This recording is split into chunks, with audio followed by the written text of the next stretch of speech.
ওকে, দেখো আমরা নিচ থেকে শুরু করি, তাহলে আমাদের বোর্ডে জায়গা হবে কেমন। একটি মহল্লার জনসংখ্যা বৃদ্ধির হার 5%। মহল্লার বর্তমান জনসংখ্যা 2205 জন হলে 1 বছর আগে জনসংখ্যা কত জন ছিল, এখানে কত জন আর কি, যাক সমস্যা নেই, কত জন ছিল। আচ্ছা দেখো, 5% বৃদ্ধি মানে কি, আমরা বলতে পারি না যে পূর্বের 100 জন হলে বর্তমানে 105 জন, এটা বোঝায় না। 5% বৃদ্ধি মানে হচ্ছে পূর্বের জনসংখ্যা যদি 100 জন হয়, বর্তমানে হবে 105 জন। আমাদের তো 1 বছর আগের জনসংখ্যা চেয়েছি, আমরা এটা ঘুরিয়ে লিখবো যে বর্তমান 5% বৃদ্ধিতে বর্তমান জনসংখ্যা 105 জন হলে পূর্বের 100 জন। দেখো 5% বৃদ্ধিতে তোমরা লিখবা যে 5% বৃদ্ধিতে বর্তমান জনসংখ্যা 105 জন হলে 100, এই যে বর্তমান জনসংখ্যা 105 জন হলে পূর্বের ছিল 100 জন। আমি একটু শর্টকাটে বুঝাই, তোমরা পরে বাসায় গিয়ে সাজিয়ে লিখে নিও। তাহলে সুতরাং বর্তমান জনসংখ্যা 1 জন হলে পূর্বে কত ছিল, দেখো 100 ভাগ 105 জন, ঠিক আছে। আর বর্তমানে বলছে যে এই যে বর্তমানে 2205 জন হলে পূর্বে কতজন ছিল, সুতরাং বর্তমানে এই যে 2205 জন হলে পূর্বে হবে, দেখো কত হবে, 100 গুণ 2205 বাই কত 105। তাই এখানে এতটুকু কি আসতেছে ক্যামেরাতে, গুড, লেখো। হ্যাঁ, তুমি কি বুঝতে পেরেছ? 5% বৃদ্ধিতে বর্তমান জনসংখ্যা 105 জন হলে পূর্বের 100 জন, বর্তমানে 1 জন হলে পূর্বের হচ্ছে 100 বাই 105 জন, আর বর্তমানে 2205 জন হলে পূর্বে এত। এটা আমরা কাটাকাটি করবো এখন, ঠিক আছে। দেখো কাটাকাটি করলে আমরা যেটা করতে পারি, 5 দিয়ে যদি আমি 100 কাটি, 5 20 100 না, 5 20 কত 100, 5 দিয়ে 105 কাটলে 21 হয়, কারণ 100-র মধ্যে যায় 20 বার আর 105-এর মধ্যে যায় 21 বার। ওই 21 দিয়ে আবার 2205 কাটলে কত হয়, দেখো 21 22-এর মধ্যে একবার যায় না, হাতে থাকে 1 মানে 10, ওই 10-এর মধ্যে কিন্তু 21 আরেকবার যায় না, তার মানে 0 দিয়ে আবার 5 অ্যাড করবো, নর্মাল ভাগ যেটা করলাম, যেটা করি আর কি। মানে 22-এর মধ্যে 21 একবার গেছে, হাতে থাকে 1, ওই 1 মানে 0-এর সামনে দিলে 10 হয় না, তো 10-এর মধ্যে তো 21 আরেকবার যায় না, তো আমরা আরেক সংখ্যা অ্যাড করতে হলে আরেকবার 0 দিয়ে নিই না, ভাগ ফলে, মনে আছে। তখন হয়ে গেল কত 105, 105-এর মধ্যে 21 কতবার যাবে, 5 বার, 5 21-এ 105, আর 105-কে 20 দিয়ে গুণ করলে কত হবে, দেখো এই শূন্যটা শূন্য থাকবে, 2 দিয়ে 105 গুণ করলে হবে কত, 210, 210, উত্তর হচ্ছে 2100 জন। সঠিক উত্তর এই যে আমাদের আছে, প্রশ্নপত্র আছে, সঠিক উত্তর 2100 জন, উত্তর কারেক্ট। সবাই কি বুঝতে পেরেছ? সঠিক উত্তর 2100 জন। হ্যাঁ, চটফট তোলো ভিডিওটা পজ করো। দেখো একটি ছাতা 378 টাকায় বিক্রয় করলে যত ক্ষতি হয়, তার মানে নিশ্চয়ই ছাতাটার ক্রয় মূল্য 378 থেকে বেশি ছিল, তাই না? যদি কোনো একটা জিনিসের ক্রয় মূল্য বেশি থাকে আর তার থেকে কম মূল্যে বিক্রি করে, তখনই ক্ষতি হয়। আর যখন ক্রয় মূল্য থেকে বেশি বিক্রি করে তখন হয় লাভ। তো যেহেতু বলছে যে একটি ছাতা 378 টাকায় বিক্রয় করলে যত ক্ষতি হয়, তাহলে অবশ্যই এর থেকে বেশি হবে না ক্রয় মূল্যটা। আবার বলছে যে 450 টাকায় বিক্রয় করলে ওই ক্ষতির 3 গুণ লাভ হয়। মনে করো ক্ষতি যদি হয় 6 টাকা, লাভ হবে 18 টাকা। প্রশ্নটা কি বুঝতে পেরেছো? ওই 378 টাকায় বিক্রয় করলে যত ক্ষতি হয়, ধরলাম ক্ষতি ধরো 6 টাকা, জাস্ট এক্সাম্পল, তাহলে 450 টাকায় বিক্রয় করলে তার 3 গুণ লাভ হয়, ক্ষতির 3 গুণ। তাহলে ক্ষতি যদি হয় 6 টাকা, লাভ হবে 3 6 18 টাকা। ক্ষতি যদি হয় 10 টাকা, লাভ হবে 3 10 30 টাকা। বলছে ছাতাটির ক্রয় মূল্য কত, তাহলে আমরা এটাকে ধরবো, ক্রয় মূল্যকে আমরা ধরবো ক অথবা এক্স, একটা কিছু চলকের সাহায্যে ধরে নিব। আমরা ধরলাম, ধরো ছাতাটির ক্রয় মূল্য কত, ক টাকা। মনে করো আমি সংক্ষেপে লিখলাম, এই যে ক্রয় মূল্য ক টাকা, ছাতাটির ক্রয় মূল্য কয় টাকা, ক টাকা। এখন ধরলাম 378 টাকায় বিক্রয় করলে ক্ষতি হয়, তার মানে এলে 378 টাকা বিক্রি করলে ক্ষতি হয়েছে কত, ক্ষতি মানে কি ক্রয় মূল্য মাইনাস বিক্রয় মূল্য না, এই ক্ষতি মানে কি ক্রয় মূল্য মাইনাস বিক্রয় মূল্য না। তাহলে এই যে 378 বিয়োগ হয়েছে, এটা হচ্ছে ক্ষতি। বলছে 450 টাকায় বিক্রয় করে লাভ হয়, এটা ক্ষতি। ক্ষতি 450 টাকায় বিক্রি করলে কি হয়? লাভ হয়। তো লাভের ক্ষেত্রে কি বিক্রয় মূল্য মাইনাস ক্রয় মূল্য না? তাহলে 450 মাইনাস ক। ক্ষতির ক্ষেত্রে ক্রয় মূল্য যেটা ধরছি সেটা থেকে বিক্রয় মূল্য বিয়োগ করব। আর যেহেতু এখানে লাভ হয়েছে 450 টাকা বিক্রি করার কারণে, লাভের ক্ষেত্রে বিক্রয় মূল্য থেকে ক্রয় মূল্য বিয়োগ করব। তাহলে বিক্রয় মূল্য কত টাকা?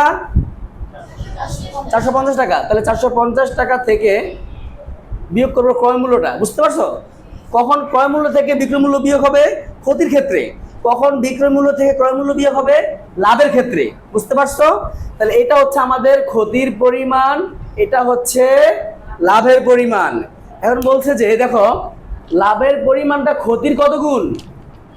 এই যে বিক্রয় করলে যে লাভ হয় তা হচ্ছে কার 3 গুণ?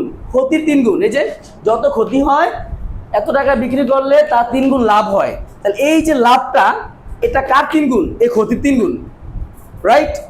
এই লাভটা কার 3 গুণ? ক্ষতির 3 গুণ। আমরা একটা ইকুয়েশন দ্বারা করাবো, এটা ইজ ইকুয়াল এটা ইন্টু 3, লাভ ইকুয়াল ক্ষতি ইন্টু 3। আমরা একটু মুছে ফেললাম, কেমন? এটা ইকুয়েশন দ্বারা করাবো আমরা। দেখো এই যে প্রশ্ন মতে লিখতে পারো, প্রশ্ন মতে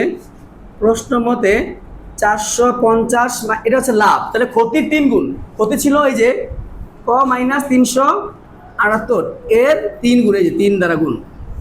সবাই কি অঙ্কটি বুঝতে পেরেছ? আচ্ছা আমরা সমাধান করি। দেখো এবার দেখতে পাচ্ছ, দেখো 450 মাইনাস ক, 3 দিয়ে গুণ করো 3 ক, 3 দিয়ে কত? 3 আর 24 4 হাতে আছে 2, 3 7 21 আর 2 কত? 23 3 হাতে আছে 2, 3 3 9 দিয়ে কত? 11।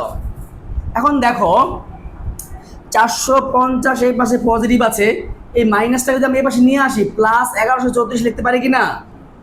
আর 3 তো এই পাশে পজিটিভ আছে, মাইনাস ক টাকা আমি ওই পাশে নিয়ে যাই, পজিটিভ হয়ে যাবে না? তাহলে এই যে পাশে লিখলাম প্লাস ক। এখন আমি টেকনিক খাটিয়ে এই 4 কটাকে আমরা এই পাশে লিখবো 4 ক, ঠিক আছে? আর এখানে যোগ করে দিই। দেখো 4 আর 0 4, 3 আর 5 কত? 8, 1 আর 4 5, আর 1 এর 1 রয়ে গেল।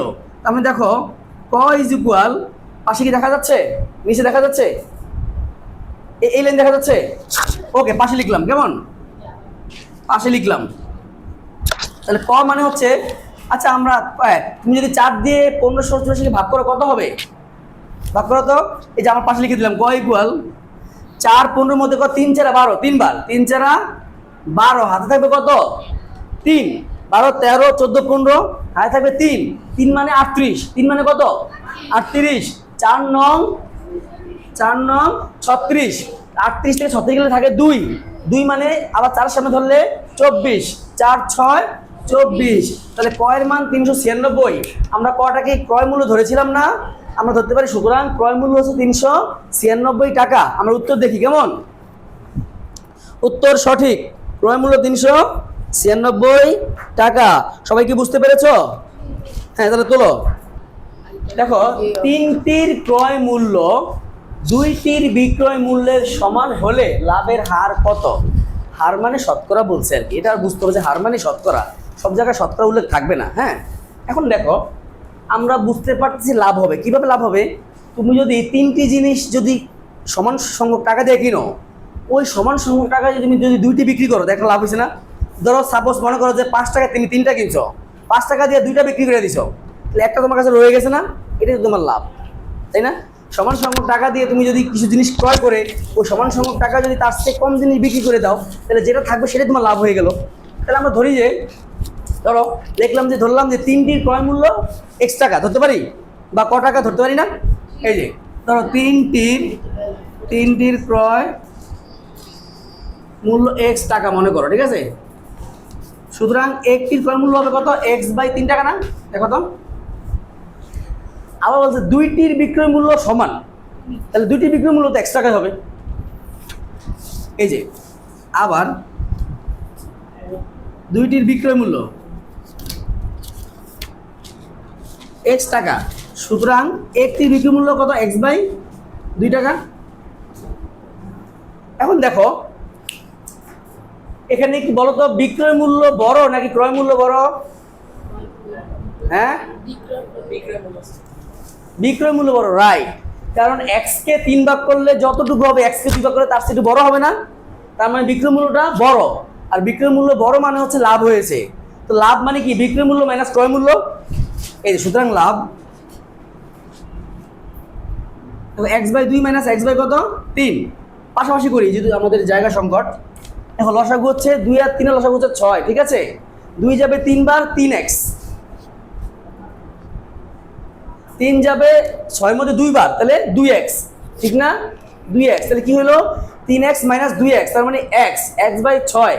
দেখো এটা আমাকে লাভের পরিমাণ না, লাভ হয়েছে, তাহলে এই যে আমার চালান ছিল এটা লাভ হয়েছে, এটা আমি বলতে পারি যে এত টাকায় লাভ হয়েছে, এত টাকা, 1 টাকায় লাভ কত আর 100 টাকায় লাভ কত, বুঝতে পেরেছ? আচ্ছা একটু মুছে বলি কেমন সংক্ষেপে দেখা যায়। দেখো এই যে এত টাকা, এই যে x/3 টাকা লাভ, 3 টাকা লাভ কত x/6 টাকা। আমি একটু সংক্ষেপে দেখাচ্ছি আর কি, তোমরা লিখে নিও। x/3 টাকা লাভ x/6 টাকা, একটু লাভটা লিখে দিই মাঝখানে তাহলে বুঝবা লাভ, ঠিক আছে। সুতরাং 1 টাকা লাভ কম হবে না, 1 টাকা লাভ কম হবে কিনা, তো কম হলে কিন্তু ভাগ হয়। তো ভাগের ক্ষেত্রে দেখো এটা কি গুণ হলে কি 3টা চলে আসবে উপরে, 1টা চলে আসবে নিচে, ভাগটাকে আবার গুণ হয়ে যায় না ক্যালকুলেশন করার জন্য, এই 3 চলে আসবে উপরে, 1 চলে আসবে নিচে। সুতরাং 100 লাভের হার মানে 100 টাকা বলছে, 100 টাকায় 100 টাকা লাভ হবে কত, এই যে x গুণ 3 গুণ 100, 6 গুণ x, x কাটা 3 একে 3, 3 দুগুণে 6, 50 গুণ 100, উত্তর 50%, উত্তর 50%। দেখো আমরা যদি সময় যদি না পাই তাহলে আমরা এটা রেখে বাকি উপরে দুটো সমাধান করি, কিন্তু এটা একটু বড় হবে ক্যালকুলেশন, তো আমরা বাকি দুটো সমাধান করি, সময় থাকলে এটা সমাধান করবো, কেমন? আচ্ছা দেখো বলছে কোন সংখ্যার 37% হ্রাস পেলে 3/8 হয়, ধরলাম সংখ্যাটি ক, তাহলে ক এর 37% হ্রাস পেলে 3/8 হবে, তাহলে আমরা এইভাবে লিখবো। দেখো ক মাইনাস ক এর 37% সমান 3/8, বুঝতে পেরেছ? মানে বলছে কোন সংখ্যার 37% হ্রাস পেলে